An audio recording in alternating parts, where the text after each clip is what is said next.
Assalamualaikum dan selamat pagi kepada Puan Farah dan rakan-rakan sekelas. Jadi pada hari ini saya Nur Rahman Syafiq bin Sa'ad akan membentangkan pentadsiran kerja besar NDPK Ketidakberbahagiaan Pendengaran dan Pertuturan khusus PUB 1104. Baiklah, dalam pembentangan ini saya akan membincangkan dua perbincangan. Jadi kita bergerak kepada perbincangan yang pertama, iaitu menilai tahap dan jenis kehilangan pendengaran yang dihadapi oleh murid kurang upaya pendengaran berdasarkan satu contoh data audiogram yang akan disertakan. Jadi dalam analisis ini ada beberapa aspek penilaian yang terlibat. Aspek yang pertama ialah tahap kehilangan pendengaran bagi kedua-dua pedang telinga. Aspek yang kedua pula ialah jenis kehilangan pendengaran yang dialami, dan aspek yang ketiga ialah implikasi masalah tersebut terhadap pesakit. Seterusnya, kita akan bercakap dulu tentang apa itu audiogram. Jadi, audiogram ialah carta yang digunakan untuk menunjukkan tahap pendengaran seseorang berdasarkan ujian audiometri. Ia menunjukkan bagaimana seseorang itu mendengar bunyi pada berbagai frekuensi dan intensiti sekaligus membantu dalam menentukan tahap serta jenis kehilangan pendengaran. Jadi, apakah fungsi audiogram? Terdapat beberapa fungsi audiogram yang saya sertakan. Yang pertama ialah diagnosis kehilangan pendengaran. Yang kedua pula ialah menentukan jenis kehilangan pendengaran. Dan yang ketiga, membantu dalam rawatan seperti pemilihan alat bantu pendengaran ataupun penggunaan implan koklear. Jadi di sini merupakan contoh audiogram yang disertakan. Cara untuk membacanya ialah pada paksa mendatang frekuensi bunyi atau dalam bentuk hertz dari nada rendah 125 Hz hingga nada tinggi 8000 Hz. Di bawah ni 125 yang paling rendah sehingga 8000 yang paling tinggi. Okey, untuk paksa mendekat pula kita akan melihat tahap intensiti bunyi dalam bentuk dB dan 0 dB atau paling senyap sehingga 120 dB paling kuat. Dan untuk simbol pula, kita boleh tengok simbol O yang berwarna merah ni menunjukkan mewakili telinga kanan, manakala simbol X yang berwarna biru mewakili telinga kiri. Jadi seterusnya, okey, sebelum itu saya akan perkenalkan tahap-tahap kehilangan pendengaran. Ada beberapa tahap kehilangan pendengaran, iaitu normal hearing, mild hearing loss, moderate hearing loss, moderately severe, severe dan profound. Okay, untuk normal ini, pendengaran normal, individu itu boleh mendengar bunyi dalam perbualan biasa tanpa sintaran yang jelas. Okay, untuk tahap yang kedua pula ialah mild, di mana individu itu akan suka untuk mendengar bisikan ataupun perbualan perlahan, terutamanya ketika berada di tempat yang bising.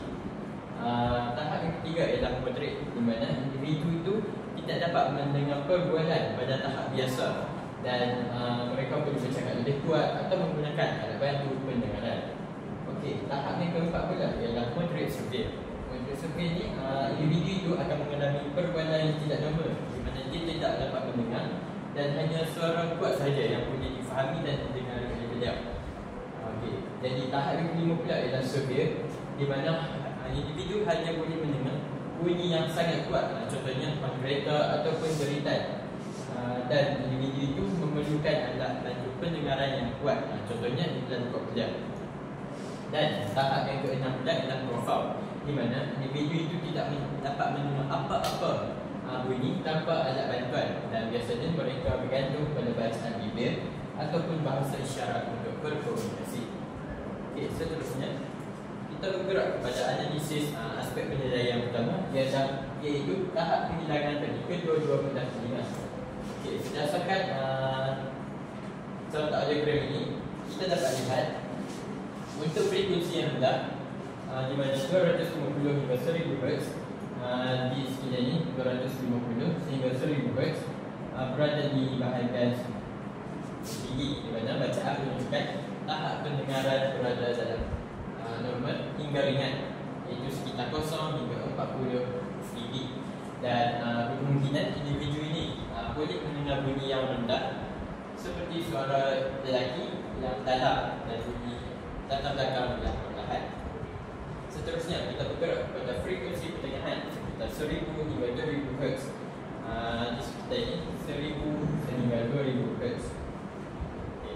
ini keadaan telinga kanan dan kiri beliau. Dan individu ini mungkin akan kehilangan pendengaran dan berada pada tahap yang ringan hingga sederhana, iaitu sekitar 20 hingga 55 dB. Dan individu ini mungkin akan menghadapi sedikit kesukaran untuk memahami perbualan biasa, terutamanya ketika dalam persekitaran yang bersih. Seterusnya, frekuensi yang ketiga ialah frekuensi tinggi sekitar 3000 hingga 8000 Hz, iaitu sekitar 3000 sehingga 8000 Hz. Jadi seperti kita boleh lihat, dia berada di bahagian severe dan ke bawah ini dan hampir wafat. Jadi kehilangan pendengaran berada dalam kategori yang teruk hingga sangat teruk, iaitu sekitar 70 hingga 90 dB. Okey, individu ini akan mendengar bunyi yang bernada tinggi. Dia suka untuk mendengar bunyi yang bernada tinggi, contohnya konsonan S, F dan H. Dan boleh menyebabkan kesukaran beliau untuk dalam pertuturan dan pemahaman bangsa. Okey, jadi kesimpulannya berdasarkan contoh ini, kita boleh analisis bahawa individu ini mungkin mengalami kehilangan pendengaran yang lebih ketara dalam frekuensi yang tinggi, yang boleh menjejaskan upaya mereka untuk menangkap perkiraan bunyi dalam pertuturan.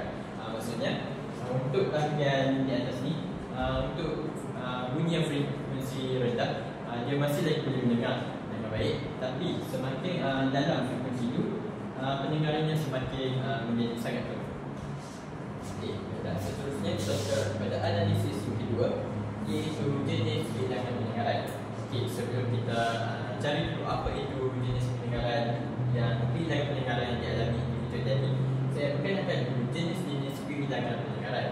Okay, jenis yang pertama ialah kehilangan pendengaran konduktif. Okay, apa itu konduktif ni? Kehilangan ni berlaku apabila masalah berlaku di telinga luar atau tengah. Contohnya mungkin individu mengalami jangkitan ataupun tali telinga yang berlebihan menyebabkan kehilangan pendengaran. Okey, jadi biasanya terdapat perbezaan ketara antara bacaan konduksi udara SO tadi dan konduksi tulang. Okey, seterusnya jenis yang kedua iaitu kehilangan pendengaran sensori neural, di mana keadaan ini berlaku apabila terdapat kerosakan pada koklear ataupun bahagian telinga dalam ataupun saraf auditori yang akan menyebabkan kesukaran untuk menghantar bunyi ke otak. Jadi kalau kita nak tengok dalam audiogram, bacaannya akan jadi konduksi udara dan tulang adalah hampir sama. Dan jenis yang ketiga pula ialah kehilangan pendengaran campuran, iaitu campuran antara gangguan kehilangan pendengaran konduktif dan sensori neural. Baiklah, berdasarkan contoh tadi, kita boleh buat kesimpulan bahawa individu itu mungkin mengalami kehilangan pendengaran sensori neural. Ini disebabkan berdasarkan audiogram, kita boleh tengok bacaan konduksi udara yang disebut O dan X tu hampir sama, dan konduksi tulang adalah hampir sama. Dan ini menunjukkan bahawa kehilangan pendengaran tidak berpunca daripada masalah di telinga luar atau tengah, tetapi lebih kepada masalah sensori neural, iaitu telinga dalam. Selain itu, kita boleh tengok juga berdasarkan audiogram tu, kuota pendengaran adalah simetri. Bermaksud kedua-dua telinga itu mengalami kadar kehilangan pendengaran yang sama. Seterusnya kita bergerak kepada analisis yang ketiga, iaitu implikasi masalah pendengaran terhadap murid. Okey, di sini saya sertakan beberapa contoh implikasi yang mungkin akan dialami oleh murid tersebut. Okey, implikasi yang pertama ialah dari aspek komunikasi dan pemahaman pertuturan. Baiklah, murid itu mungkin akan menghadapi kesukaran untuk memahami pertuturan, terutamanya dalam persekitaran yang sangat bising. Dia juga akan mengalami kesukaran untuk mendengar konsonan yang bernada tinggi seperti S, F dan H. Akan menyebabkan dalam perbualan dia akan mungkin salah faham, intimidatif komunikasi. Dan seterusnya, contoh keadaan komunikasi ini, mungkin apabila orang itu bercakap tentang pusing, individu ini akan mendengar perkataan kecil berbanding pusing. Baiklah, jadi oleh sebab ini memerlukan bantuan visual seperti membaca bibir ataupun penggunaan bahasa isyarat untuk dapat memahami perbualan dengan lebih baik. Baiklah, implikasi yang seterusnya ialah dari aspek kesan sosial dan emosi, di mana individu ini mungkin akan mengalami berasa terpinggir dalam interaksi sosial kerana kesukaran untuk memahami perbuatan rakan sebaya. Macam tadi contoh, individu itu tersilap faham perkataan ataupun perbuatan rakan-rakannya, jadi dia akan merasa rendah diri dan kurang berkeyakinan untuk berinteraksi sosial dengan rakan-rakannya. Jadi boleh menyebabkan rasa rendah diri dan kurang keyakinan. Jadi individu ini akan mengalami tekanan emosi ataupun kebimbangan akibat kesukarannya untuk berkomunikasi dengan orang lain. Baiklah, seterusnya kita bergerak pada implikasi yang ketiga, iaitu kesukaran dalam pembelajaran dan akademik. Baiklah, dari aspek ini, individu ini akan menghadapi kesukaran untuk mengikuti arahan desain daripada guru, terutamanya jika tidak menggunakan alat bantuan pendengaran. Dan contohnya dalam bilik MDC, mereka mungkin terlepas maklumat penting yang diajar oleh guru mereka. Jadi situasi ini akan menyebabkan individu tersebut mengalami kelewatan dalam perkembangan bahasa dan kosakata, terutamanya jika mereka tidak diberikan intervensi awal sejak daripada kecil lagi. Seterusnya kita bergerak kepada perbincangan yang kedua pada hari ini. Perbincangan yang kedua ialah kita akan mengenal pasti masalah pentuturan daripada video-video yang akan disukakan. Okey, jadi aspek penilaian daripada beberapa aspek pentuturan, contohnya sebutan, kelancaran, kefasihan, tata bahasa, intonasi dan tekanan. Baiklah, kita lihat video yang pertama. Night, blue. We have the two, the middle two, the big one, and the little one. This one's a big one, but what's this one? Got A cup, but what did you say? A big? a big spoon and a little spoon and a big fork and a little fork. Baiklah, seperti video yang kita lihat tadi, ini merupakan salah satu gangguan pentuturan, iaitu articulation disorder. Jadi, apakah itu articulation disorder ataupun gangguan artikulasi? Gangguan artikulasi ini merupakan situasi yang berlaku kepada seseorang itu apabila mereka menghadapi kesukaran untuk menghasilkan bunyi pentuturan yang betul. Masalah ini biasanya melibatkan kesilapan dalam sebutan bunyi. Contohnya, pergantian bunyi, di mana mereka akan menggantikan satu bunyi dengan bunyi yang lain. Contohnya, untuk perkataan rabbit, mereka sebut rabbit berbanding rabbit. Dan untuk yang kedua pula, pengguguran bunyi, di mana individu itu akan menghilangkan bunyi dalam perkataan. Contohnya untuk perkataan banana, individu akan menggugurkan kosakata ba, di mana mereka hanya akan menyebut nana. Yang ketiga pula ialah penambahan bunyi, di mana individu akan menambah bunyi yang tidak diperlukan. Contohnya untuk perkataan play, mereka akan menyebut play. Akan terjadi dua suku kata di situ.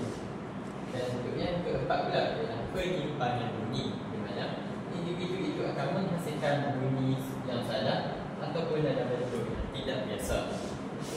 Contoh situasinya, seorang kanak-kanak yang mengalami gangguan artikulasi akan berkata sup berbanding sup dan menyebabkan orang lain tidak memahami pentuturan mereka.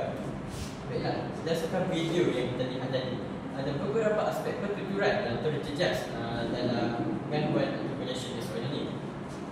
Aspek pentuturan pertama yang terjejas ialah sebutan. Hal ini terjejas kerana individu menghadapi kesukaran untuk menghasilkan bunyi tertentu dengan betul. Macam dalam video tadi, murid tadi ingin menyebut perkataan knife, tetapi berbanding knife dia menyebut knife. Dan untuk perkataan spoon, dia menggugurkan bunyi S dan hanya menyebut spoon.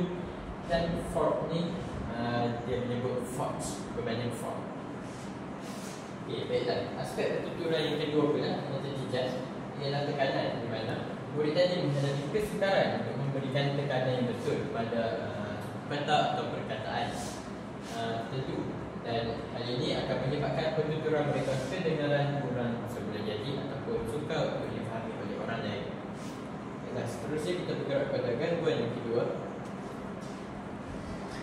My name is Daniel. I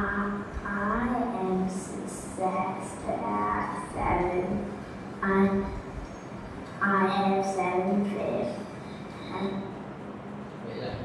Ini merupakan gangguan fluency disorder. Jadi, apa itu fluency disorder ataupun gangguan kefasihan?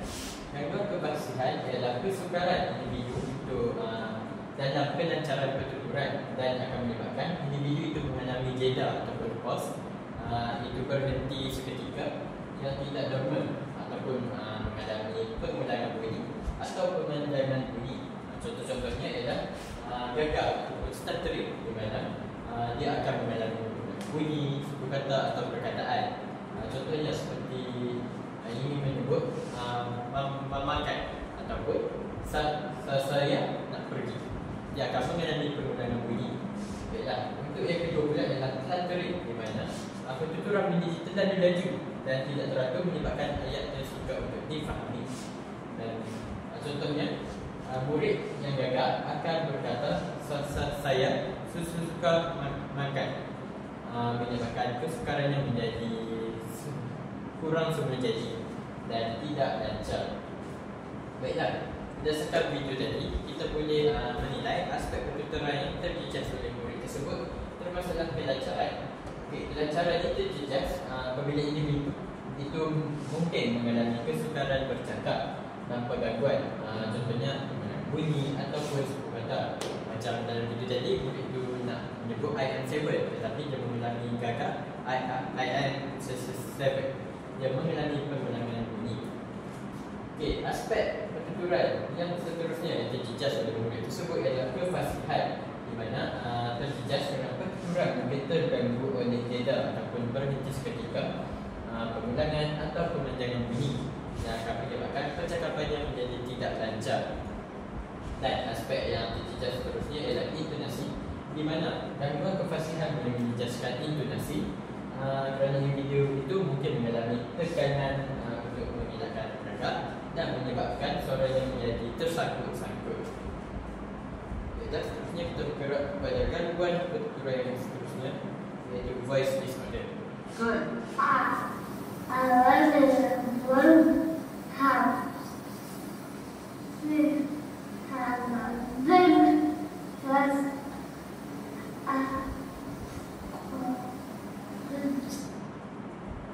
Baiklah, berikut merupakan video murid yang mengalami voice disorder ataupun gangguan suara. Okey, apa itu gangguan suara ini? Gangguan suara merupakan masalah dalam nada, kedatangan dan kualiti suara seseorang yang boleh menyebabkan suara menjadi serak atau kasar. Contohnya suara yang kedengaran bunyi seperti suara orang yang sakit tekak ataupun bercakap terlalu lama. Okey, seterusnya ialah suara mereka akan menjadi terlalu kuat ataupun perlahan dalam situasi. Contohnya suara menjadi tidak sesuai dengan situasi ataupun keperluan komunikasi. Dan yang ketiga ialah nada yang tidak sesuai kerana mereka tidak dapat mengawal kedatangan suara. Contohnya suara mereka menjadi terlalu tinggi sehingga nyaring ataupun terlalu rendah sehingga tidak dapat didengari. Baiklah, contoh situasi ialah seorang guru menggunakan suara secara berlebihan menyebabkan suara mereka menjadi serak, yang kebanyakan dan suka untuk mengajar dengan jelas di dalam kelas. Baiklah, berdasarkan video tadi kita boleh tengok beberapa aspek pertuturan yang terjejas dalam murid itu. Aspek yang pertama ialah dari segi intonasi. Contohnya intonasi ini terjejas kerana murid tadi mengalami masalah untuk mengawal nada suara dengan baik yang menyebabkan pertuturan dia menjadi kurang jelas dan ada perkataan yang terlalu bunyi tinggi dan terlalu rendah. Okey, selain itu murid itu juga mengalami aspek pertuturan, mengalami kejejasan dalam aspek pertuturan tekanan, di mana mereka mengalami kesukaran untuk mengawal kekuatan suara. Baiklah, seterusnya kita akan bergerak kepada gangguan pertuturan yang seterusnya, iaitu expressive language disorder. But And the big teeth. nose and mouth. Where are the teeth? Nose and nose. Does the crocodile have teeth? No, a doesn't have nose. Where are the teeth? Nose. Baiklah, berikut merupakan video murid yang mengalami gangguan pertuturan dari segi expressive language disorder. Jadi expressive language disorder adalah gangguan bahasa ekspresif di mana murid ini mengalami kesukaran untuk menyampaikan pemikiran atau idea dengan cara yang jelas, dan teratur mereka akan menghadapi pelbagai cabaran dari segi penggunaan tata bahasa yang salah. Contohnya, saya pergi kedai makan semalam. Struktur ayatnya menjadi kurang tersusun dan tidak jelas. Okey, baiklah. Itu yang seterusnya ialah kesukaran untuk mencari perkataan yang sesuai, di mana individu mungkin sering menggunakan perkataan seperti ataupun dan hal ini kerana mereka tidak dapat mencari perkataan yang betul. Baiklah, seterusnya ialah penyusunan ayat dengan cara yang tidak logik, di mana contohnya susunan ayat mereka menjadi bola sepak saya main petang tadi best. Okey, jadi kanak-kanak yang mengalami gangguan bahasa ekspresif, contoh situasi adalah mereka akan berkata, saya itu ambil bola merah. Jadi mereka mengambil masa yang lama untuk menegakkan ayat yang pendek kerana mereka memerlukan masa untuk menyusun ayat yang betul, tapi akhirnya gagal juga untuk menyampaikan ayat tersebut dengan jelas. Baiklah, berdasarkan video yang kita lihat tadi, ada beberapa aspek pertuturan yang terjejas. Jadi aspek yang pertama ialah tata bahasa. Aspek terjejas adalah individu itu menggunakan struktur ayat yang salah, tidak lengkap ataupun kurang teratur dalam menyusun perkataan yang betul. Sejak itu kita boleh tengok murid tadi tidak menjawab persoalan, dan jawapan yang diberi tidak berkaitan dengan soalan yang ditanyakan kepada dia. Contohnya, ibunya bertanya tentang where's the teeth, tetapi murid itu lebih bercakap tentang this is nose, this is mouth. Dia tidak memahami cara untuk menyampaikan pemikiran dengan jelas. Baiklah, seterusnya kita bergerak kepada gangguan yang seterusnya.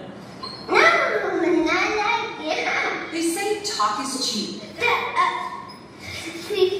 Not for 7-year-old Mackenzie, who works hard for every word. What do you mean? This home video shows years of practice just learning to say her name. Mackenzie. My name is Mackenzie. Bright and loving, Mackenzie never babbled like most babies do. Her parents noticed something was wrong at 14 months, and speech therapists diagnosed her at age 2. She has childhood apraxia of speech, the most severe neurological speech disorder. And I just remember looking at my friend crying and saying, I'm never going to hear her talk. Baiklah, seperti video yang kita dapat lihat, murid tadi mengalami masalah apraxia. Jadi apraxia ni adalah gangguan neurologi yang menyebabkan kesukaran untuk merancang dan menyelaraskan pergerakan otak pertuturan yang diperlukan untuk bercakap. Jadi masalah ini berlaku walaupun otak pertuturan seperti lidah dan bibir tidak mengalami kelemahan. Dan ciri-ciri utama apraxia termasuklah sebutan mereka menjadi tidak konsisten, di mana mereka mungkin akan menyebut perkataan dengan betul untuk sekali sahaja, tapi salah dalam percubaan yang seterusnya.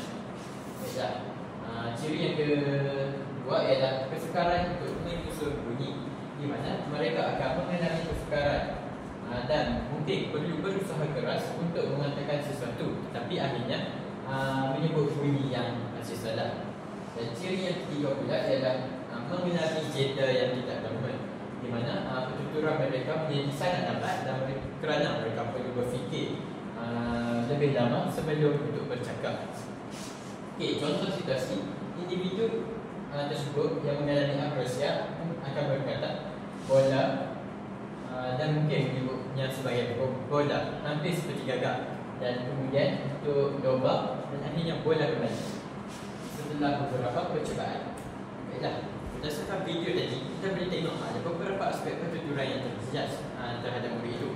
Aspek yang pertama ialah sebutan, di mana murid tadi mengalami kesukaran untuk mengawal pergerakan atau pertuturan, iaitu alat artikulasi yang diperlukan untuk menghasilkan bunyi dengan tepat dan menyebabkan bunyi atau perkataannya menjadi tidak konsisten dan salah.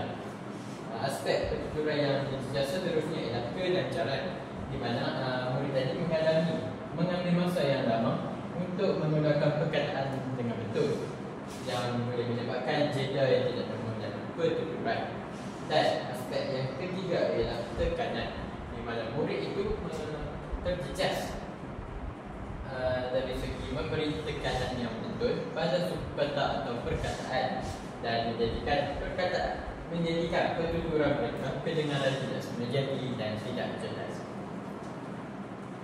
Baiklah, jadi secara kesimpulannya daripada pembentangan saya pada hari ini, intervensi awal seperti alat bantu pendengaran, terapi pertuturan dan pembelajaran inklusif amat penting bagi membantu murid untuk berkomunikasi dengan lebih efektif.